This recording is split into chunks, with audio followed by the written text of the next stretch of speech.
زۆر سپاسی هەڵوێستی هەموو ئەو هاونیشتمانیانە دەکەین کە لە ماوەی چەند ڕۆژی ڕابردوودا پشتیوانی خۆیان بە هەر شێوەیەک لە شێوەکان نواندرێت. بەو پاڵپشتیە بەو هاودەنجیە دەتوانین سەرکەوتن بەدەست بێنین.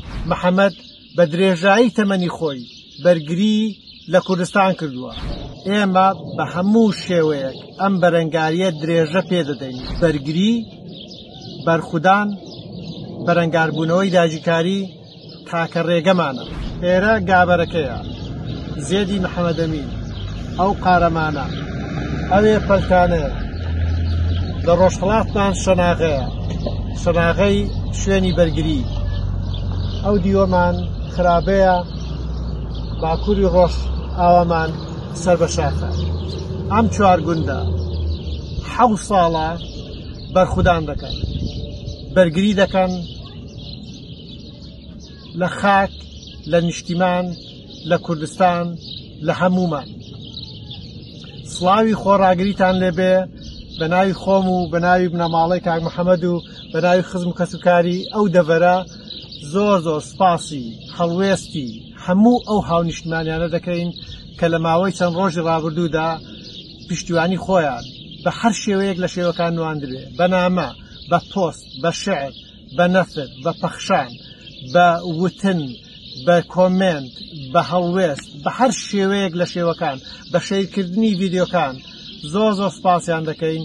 پشتیوانی ئەوان هێندەی دیکە ڕۆحی بەرگری لە ناخی جوتیارانی کوردستاندا دروست کردووە.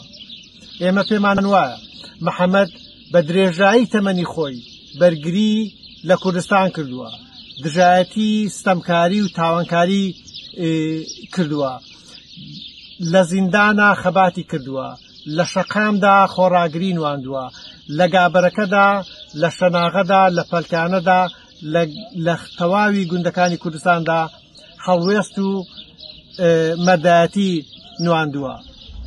بۆیە ئێمە پێمان وایە کە بۆ بەردەوامی ئەم بەرخودانە بۆ ڕوبەڕووبوونەوەی داگیرکاری پشتیوانی هاونیشتمانیانی کوردستان ئێجگار گرنگ و بەنرخێنین.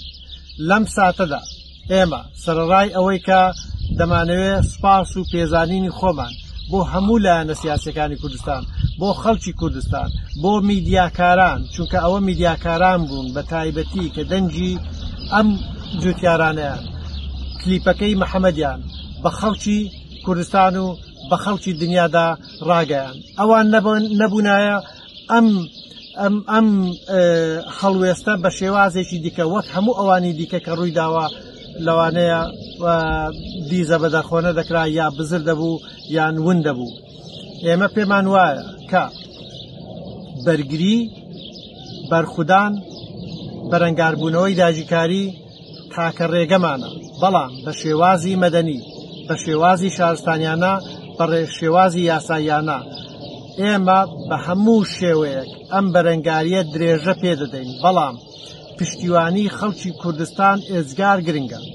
محەممەد ئەمین چەند ڕۆژێک پێش ئێستا لە سلێمانی بۆ پشتیوانی لە مانگرتوانی سلێمانی هەڵوێستی نوان وتاری هەبوو. زۆر بەداخەوە لێرە دەڵێم کە ماوەی 7 ساڵە خەڵکی ئەو گوندانە، خەڵکی شناغە، خەڵکی پەلکانە، خەڵکی سەربەشاخ، خەڵکی گابەرەکە، خەڵکی سەرگەران بە تەواوی لە بەرخوداندان، لە بەرگریدان، ڕوبەڕووی هەمەر و چەک و تفاقی داگیرکەدان، بەڵام وەک پێویست پشتیوانیان لێ نەکراوە. ئەم بەرخودانە بەردەوام دەبێت. بۆیە پشتیوانی ئێوە زۆر گرنگە. هاوکات دەمەوێت یەک خاڵی دیکە بڵێم پێشەوەی کە ڕێگە بە محەممەد بدەم کە قسە بکاتن. پێم وایە بۆ ئەوەی ئەم یادەوەریە ببێ بە کۆیادێکی نیشتیمانی، ببێ بە یادەوەریە کە مناڵانی ئێمە لە بیریان نەچێ، ڕۆڵەکانی ئێمە لە بیریان نەچێ، لە هەموو شار و شارۆچکەیەکی کوردستاندا پۆستەرێک بۆ محەممەد، بۆ تراکتۆرەکە، بۆ ملپێچەکە بکەین بۆ ئەوەی خەڵکی کوردستان بزانن کە بەرخودانی ئێمە بەردەوامە. کاکە محەممەد ئەگە تۆ قسەیەک هەیە زۆر سپاس. سپاس بۆ تۆ دکتۆر.